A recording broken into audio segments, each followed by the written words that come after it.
Said this in the first service, but when we first met, there was snow on the ground in Boston. And I thought, why did you go to Boston from Hawaii, my friend? This is really nice over here. I could get used to this. But let me tell you a little bit about what Path is. Path started about 22, 23 years ago in some really humble beginnings. Our founder, Bob and Mary Higgins, they were retired school teachers. They were from Redmond, Oregon. They were 55, 56 years old, and they retired. And they decided, we're still young enough. We feel like we want to be busy. We don't want to just sit there and let life pass them by. And so on a Sunday evening, they got together with their pastor. And they said, Pastor, we're retired, but we really feel like we've got something that we still want to contribute. Have you got any ideas? Is there something that we could do for kingdom work? And our pastor's name was Cliff Haynes. He's a friend of mine. And he said, I got a friend who's doing some missionary work in Uganda. And he told me that he could use some help. I can make a phone call, and would you guys be interested in going to Uganda and being a helper with him for a while, just to stick your toe in the water, see if that's something God's called you to? And they went, sure. So long story short, they ended up going to Uganda. You don't get to Uganda by accident. You got to make a choice to go there. It's a long ways away. And, Uganda it's equatorial, it's lush, it's green, it has 2 seasons, it has wet and wetter, and it's got a little bit of a Hawaii look to it, but there's no mountains and there certainly is no ocean. But it's lush. The only downside is there's no mountains. And so around here you can look at a volcano unless you're running from it because it's on fire, and you can sort of get your bearings, and in Uganda you're like a short dog in tall grass. There's no mountains, but it's still beautiful. So they get there, and they're enjoying doing the things that they were called to do. And one of the local pastors, his name is Pastor Deacons. He's my friend now. I met him a little over 2 years ago. He's a wonderful guy. He came to the missions compound and said, look, I need your help because I've got some kids that I've hidden, and they're at risk. Now, let me tell you why that's a big deal. How many of you remember the name Idi Amin? Remember that guy? He was bad. Dictator of Uganda, civil war, all kinds of terrible things happened. Well, the United Nations and surrounding countries got rid of him, and then they ended up with somebody worse by the name of Joseph Kony. He didn't make the news, but he was way worse than Idi Amin. And what he was like, he would use tribal affiliations and different clans and pit them against each other so that he could gain political advantage. And the way he would do that is that he would go to somebody and say, I want you to go and poison this family over here because they're of the wrong clan. And it gives you the ability to get away with it because you can be sneaky. But if you don't do this, I'm going to kill your children. And that was the kind of world that Uganda was in for a lot of years. It resulted in a whole lot of people being disappeared from this face of the earth. And it left a lot of orphans in its wake. And AIDS was just absolutely ravaging the nation at the same time. Well, through the work of the international community and also our government and our military, Joseph Kony was removed from the picture, but it left a bit of a leadership vacuum, and so there were still warlords in these regional places who the only way they knew how to act was to be a thug. And it was really common for them to take orphan kids into captivity and turn the little boys into little boy soldiers and the little girls into concubines. Just horrible. Well, one of these warlords got wind of where Pastor Deacons had these kids hidden. 78 of them. And so he said to the missionary and to Bob, and I called her Mary, it's Carol, is her name, Carol Higgins. They're the founders of PATH. I said, Bob and Carol, I need your help. Can you help me rescue these kids? And Bob and Carol look at each other and said, we don't do mission or orphans. We don't know anything about orphans. But they didn't let that get in the way. And so they rented a couple of trucks, like dump trucks. And they went out into the bush where these kids were hidden and loaded these 78 kids who were just scared into the back of a dump truck. I mean, they'd get a traffic ticket in the United States if they tried to do that. They brought these kids back to the safety of the missions compound, and the warlord was about 4 hours away, between 6 and 4 hours away from where they were at to capturing these kids. And that night, they laid grass mats out on the floor of the missions compound where they were staying, and that was the beginning of PATH International and the orphanage at Otino. Moving forward to today, we've got about 800 kids that are part of PATH. They're part of the ministry at Otino. The name Otino in the local dialect means our children. And we have two types of orphans that we look after. We have kids that we bring in who are full-time resident. They have nobody. We find them in places that you can't imagine. Under a culvert pipe, living out in the bush, afraid and lonely. And then we have another type of orphan that still might have a relative or a friend that they can stay with, but really doesn't have the means to care for them, and the kids don't have their parents anymore. And those kids are called community-based care. And so they come to Otino, we clothe them, we feed them, mentor, disciple them, but at night they go home. And so it's not a one-size-fit-all. We try to do the best we can to make it work appropriate for the right kid. But I've got a video I want you to see here that gives you a little bit of a visual of what it looks like to be at Otino. There are over 153 million orphans in the world today. At PATH International, our mission is to end the global orphan crisis. As a Jesus-centered organization, we aim to rescue orphaned children living in the harshest places. We work in Uganda and Ethiopia. To accomplish this mission, we have 3 initiatives. Our orphan care program takes the whole child into account. We begin by meeting their basic needs. Then, we build upon that foundation through high-quality education, spiritual formation, and counseling. We have 2 forms of orphan care. The first is residential care. Here, the children live on site with a house mom and other orphan children at a place called Otino in northern Uganda. Our second model is called community-based care, where children live in their home villages with a relative or guardian who desires to care for them, but who lacks the means to provide for their basic needs. Over 80% of our community kids are cared for by women. We believe that when a child reaches their highest potential, the world can change. That's why we've created Elevate, which offers advanced education to our graduates. Orphan children who were once hopeless are now self-sufficient, thriving adults who are bringing essential skills to their nation. Our mission to end the orphan crisis compels us to dig deep, to get to the root of the problems that have caused so many children to be orphaned. We look at what vulnerabilities communities are facing and figure out how to solve the problems at the source. We focus on clean water, medical treatment, women's empowerment, and food aid. We not only want to rescue the orphan of today, we desire to prevent children from being orphaned in the future. We do all of this in the love of Jesus Christ and for the furtherance of His kingdom. And our hope is for each child to know Jesus as their personal Savior. Will you join us in the fight to end the global orphan crisis?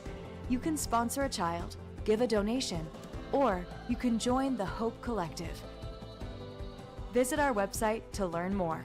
You can change the world, one life at a time.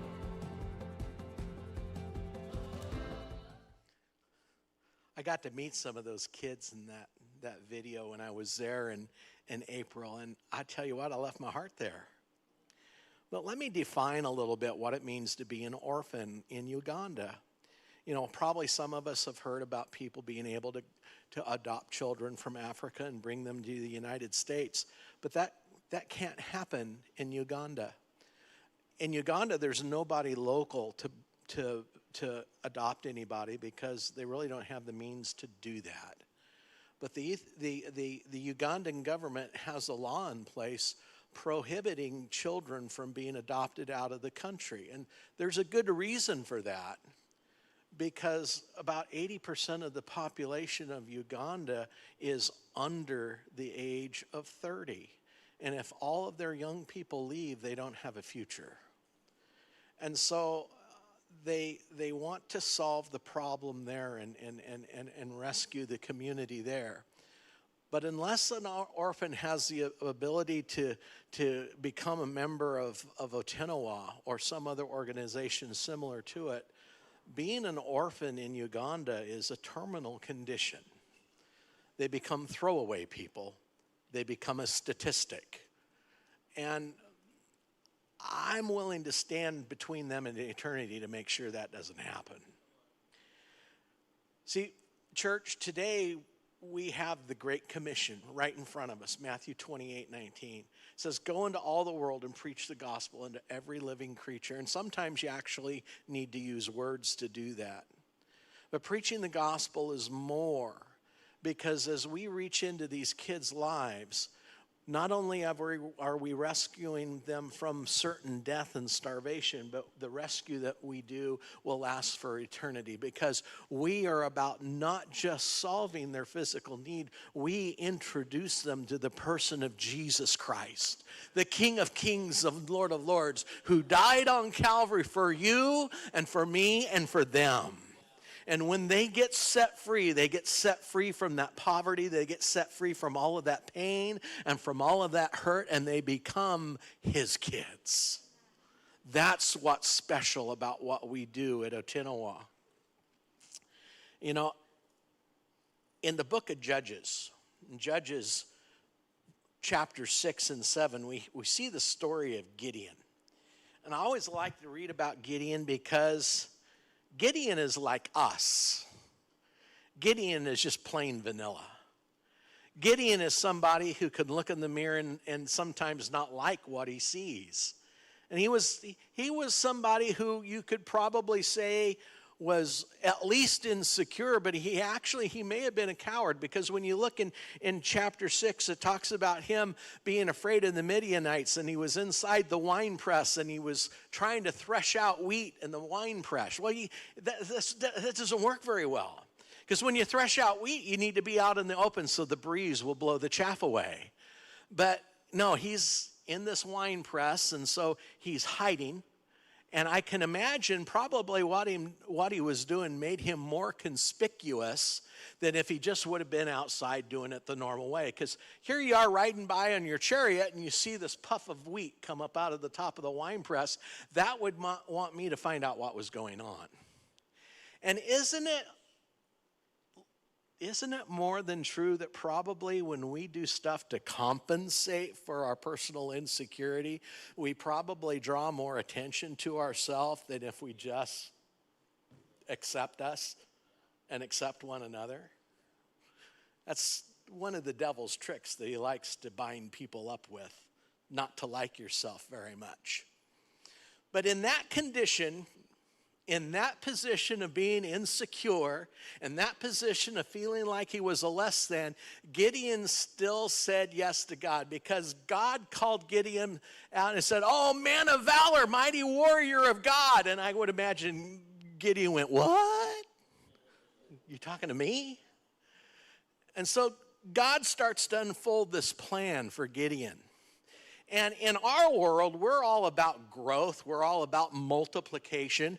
But God starts whittling down Gideon's army. He started off with 32,000 men, which wasn't very much, because if we look in chapter 6, it talks, in verse 5, it talks about the Midianites were like a swarm of locusts. How many can say locusts? I don't like locusts. They're grasshoppers. They eat everything and they spit tobacco juice on your fingers when you catch them. They were like sand of the seashore.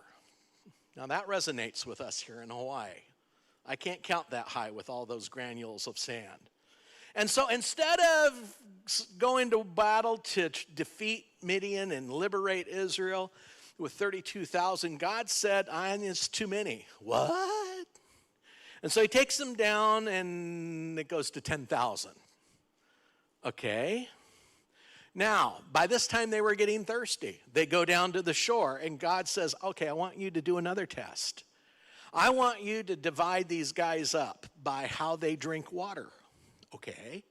Now, if they stick their nose in the water and lap it up like a puppy dog, that disqualifies them. But if you see somebody that reaches into the water with their hand and brings it to their mouth and they're looking around and they're alert, that's the guy that I want.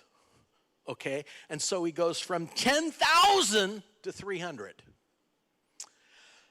Oh, man. I don't think you could get a job doing church growth seminars with that kind of math. Until this happened. Now, God called Gideon to do something really unlikely. Get some clay jars and get some horns. They were probably like a shofar, probably out of a goat or a ram's horn, because we're going to do battle. You mean you don't want me to have swords and lances and spears and things that have sharp, pokey things on the end of it? No. We want jars. We want horns. And inside that jar, we're going to put a little torch. How am I going to fight this battle? God gives specific instruction, gather around the army of the Midianites. And there were thousands of these guys down in this valley. And at just the right moment, God says, blow the trumpet, and they did. And God takes that little act of obedience and starts to do something miraculous. It creates confusion. And at just the right moment, they break open their jars of clay, and the torches, the light from the torch comes out, and the Midianites were absolutely afraid. They were so afraid and so confused that they started to slay one another out of fear. And by the end of this battle, there is not one Midianite left standing, and there's not one Israelite casualty. They were doing just exactly what your pastor said today. They moved forward. They advanced at the problem. But they didn't do it in their own strength. They didn't do it with their own strategy. They did it out of the obedience of God. Now, here's a part of the story I didn't get to tell in the first service. In the last 12 years, we have founded 47 churches from Otino. And they're not just the kind of bush church that might have a dozen people in it. These churches have at minimum 250 or more in them. Every one of those pastors, every one of the workers in those churches, every one of them are graduates of Otino.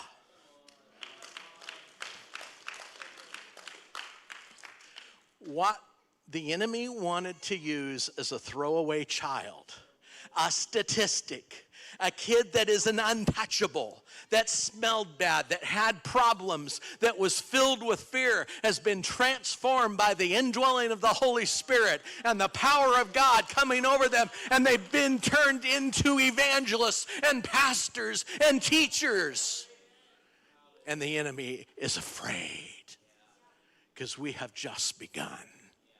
See, we're going to have an impact on not just these children, but on their children's children and all of their friends. And we are about building a nation, one believer at a time.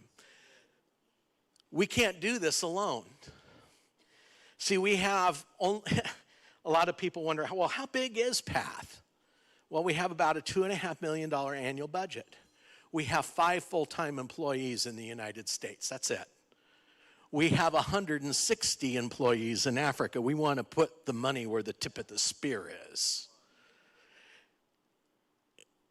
Those people over there, every one of them, they understand their mission is not just to rescue kids, but to disciple them, to turn them into somebody who is a member of society that is in love with Jesus Christ. Because that is the thing that makes this work. That is the thing that makes this last. That is the thing that gives permanence to this. It is not just our goodwill. It is not just humanitarian aid. We've seen in the news what happens to humanitarian aid in the last few weeks. But when Jesus is in the equation and it is his people coming together, giving because the Holy Ghost gets a hold of their heart and they give out of compassion because they want to see their faith in Christ reproduced in their family and in their neighbors and on the other side of the world, the miraculous happens. And that's what this is about, church. And you get to be a part of it. I tell you what, Pastor, I want to take you to Uganda. I want you to get infected by what goes on over there because it's life-changing. And I know we're not the only field. In fact, Path itself is growing because we've started a ministry in Ethiopia. Let me tell you about what it's like to be an orphan kid in Ethiopia, not just around Addis Ababa because it's very Western. We're talking about over in the east part of Ethiopia next to Somalia. How many of you know what the number one product of Somalia is? Pirates. All those news stories we hear about the pirates jumping on board ships, that's where they come from. That's where we're active, right on the border between Somalia and Ethiopia. We have to do things a little different there because it's like 80% Muslim, 20% Ethiopian Orthodox. Not a lot of difference between the two. They both wake you up at 2 o'clock in the morning with a call to prayer. I wanted to have some of our kids go over the wire and snip the cords to the PA system. And about this many Christians. Until now, there's a few more of them thanks to what we're doing. But we can't be openly evangelistic there, so we get kids involved in helping them go to school. Going to school is for free. Buying your materials and having a uniform costs money, and we do that for them. But when we involve a kid, we also get their caretaker because they're orphans, and so they either have a relative or a guardian. We involve them in what we're doing as well because we want to teach these adults how to function at a higher level. Because most of these ladies, 80% of the kids live with ladies. Most of these ladies have to beg for their existence. And so we start to talk to them about saving, which is a completely foreign topic. So here's this one success story. This lady who started saving from her begging, and literally she lived in a hole in the ground with a piece of corrugated tin over the top of it. That was her home. And she had a kid. And they would come and we would tutor him. But she saw the guys that were working around the area there because most all the buildings are masonry. They were mixing up mortar. And she saw them going down to the river to get sand to mix in with the mortar. And she went up to him and said, if I were to carry the sand from the river to you, would you pay me to do that? Yeah, we'd do that. And so she took some of her savings and bought a couple of baskets. She'd weave the donut of grass, put that on top of her head, and put the basket of sand up on top of her head. And that's how she got in the sand and gravel business. And from that, she made enough money. She bought a couple of burros. Now, the burros carry the load for her. And she doesn't live in a hole in the ground anymore either. It's a little different than where we live, but she moved from the swamp to the palace.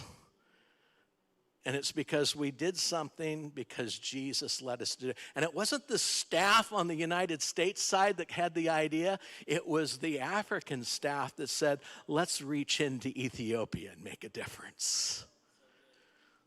We need your help. We can't do this by ourselves. We have a couple of different ways to participate. The first and easiest way is that we do child sponsorships. You can choose the photograph of a kid that you think God would have you sponsor, and for $39 a month, you can help sponsor one of our kids, and they'll either be at Otino, where most of them are, or it might be an Ethiopian kid. Now, if you see two photographs that look the same, don't get upset, because it takes 3 sponsors to support one community-based care kid, which all of the ones in Ethiopia are like that. And it takes 5 sponsors to support one kid full-time if they are in full-time residency, which half of the kids in Uganda are, and half of them are community-based care. But when that happens, you get to build a relationship with this kid. You're going to have their picture. You're going to sort of know when their birthday is, because sometimes the kid doesn't know how old he is. And you get to correspond to him a couple of times a year. And as the years pass, it's fun to watch it happen, because you see their penmanship improve, their grammar improves. And by the time they're past primary, entering what looks like high school to us, you're wondering maybe you should have sent your kids to Otino to go to school, because they're that bright. But a lot of times, orphan organizations, they kick kids to the curb when they turn 17 or 18, because it's time for them to be on their own. And we don't do it that way, because what point is it to set somebody free and then throw them back into the ash pile again? Because we have this program called Elevate, and people can give to Elevate. And when Elevate is when a kid ages out of being the orphan, we either send them to vocational school or we send them to university, depending on what their education abilities are. Remember the video I showed you, the girl with the green shirt? She had that beautiful smile on her face. Her name's Patricia. When Patricia came in, she didn't know how old she was. She had a grandparent who was very old, very infirm, couldn't tell us how old Patricia was. We guessed that she was somewhere between 6 and 8 years old. It's hard to tell when they're malnourished. And so we started her off, and she entered what looked like first grade to you and me, but she was bright, and she quickly mastered those things and caught up to her grade appropriate age and continued on. She entered our Elevate program because she had completed all of her primary education, and we sent her to university. She went to medical school. Next month, Patricia graduates from medical school, and she's going to be an OBGYN. And she's coming back to Otino because we have a clinic that's on site that is a regional birthing center for central Uganda, and she's going to be the doctor in residency. A kid that the enemy wanted to throw away is now going to deliver babies in a God-fearing Christian environment. I love that. I love that. The other way you can participate is if God speaks to your heart and you want to do something more than a child sponsorship, we have ways to creatively work gifts together that way that are more complex. Just talk to me, because I have that background. I can assist you with that. And then the other way is that we have teams come. We would love for, if God speaks to your pastor and people in the church and the Holy Spirit starts to woo you, you are welcome to come and participate with us at Otino. And it's a great opportunity to make a difference in kids' lives, but you're going to come back and you're not going to be the same. And you're going to infect everybody around you with this. And it's not just missions itself. It's just you fall in love with Jesus in a way that you never thought that you could. And you get to know that deeper and that. See, your relationship with Jesus is not a static thing. As good as God has been to you today, we can always go further up and further in. That's what the wonderful thing is about that eternal relationship with Jesus Christ. We never come to the end where we got it all. I could go on and on and on, but I don't have the time. But if God's speaking to your heart, help us. Pastor's got some instructions for you about how your church is going to involve and give you some instruction about how to partner with us. But Pastor, thank you so much for being open for us to be with you. It's so good to see you again. And I'm going to turn things back to you. Thank you. Oh, I forgot something. You're probably wondering what's in the sack. I got off the reservation with my notes. Here. You're going to like this. Curiosity killed the cat. Satisfaction brought it back. Can of Coke! Arguably the most recognized brand name on the face of the earth. They have a business plan and a mission statement very similar to the Great Commission. They want everybody on the face of the planet to have a Coke. They might even give you the first one for free, Chemo. You're buying the second one, though.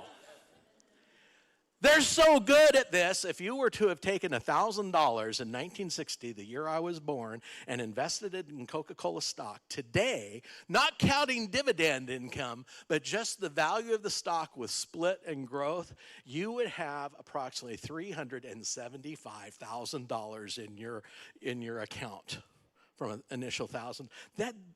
But here's the thing. The packaging costs more than the contents. And when you drink this in about 30 minutes, because it's loaded with the wonderful tasting sugar, you're going to be thirsty again. Well, our Great Commission, we want everybody on the planet to experience Jesus, but we're offering living water in the person of Jesus Christ, and you'll never thirst again. And you know what?